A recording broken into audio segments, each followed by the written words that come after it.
A squared minus B squared equal to AB. A and B are integers. We want to find all possible values of A and B. It has two solutions.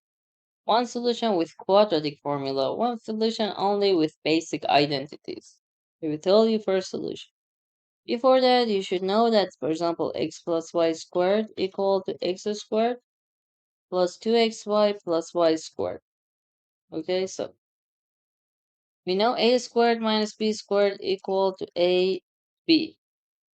Um, and we can add b squared to both sides.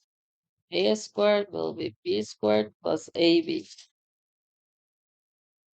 So, if you multiply both sides, I want to use this, and you will see why I multiply by 4. 4a squared equal to 4b squared plus 4ab. Without multiplying by 4 also it's possible, but it's a little easier to work with. Then, next step, I add a squared to both sides.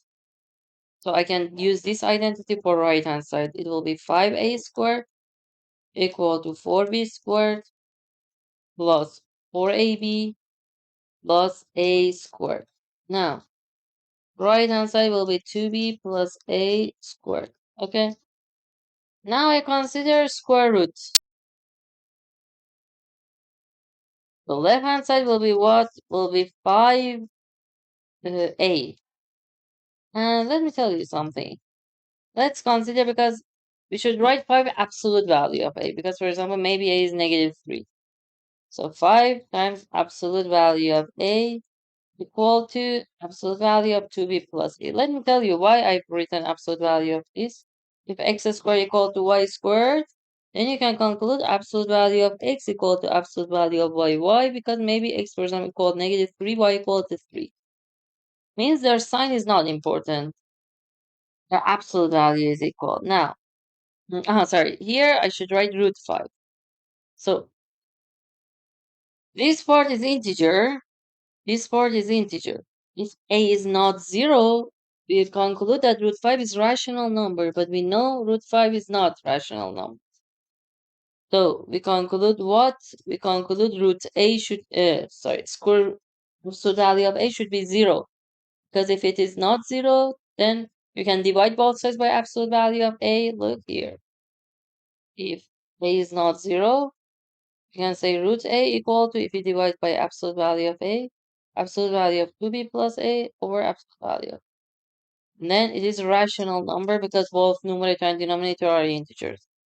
That's a contradiction because we know root 5 is a irrational number. If you want to know the proof, send message to my WhatsApp number. Then you can conclude a has to be 0.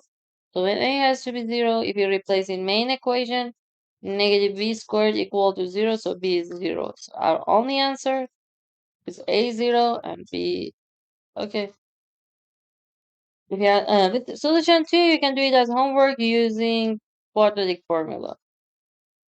If you have questions, send message to my WhatsApp number. Please don't forget to subscribe, turn on notification, and like the video. And answer your solution to right below this video. Okay, bye.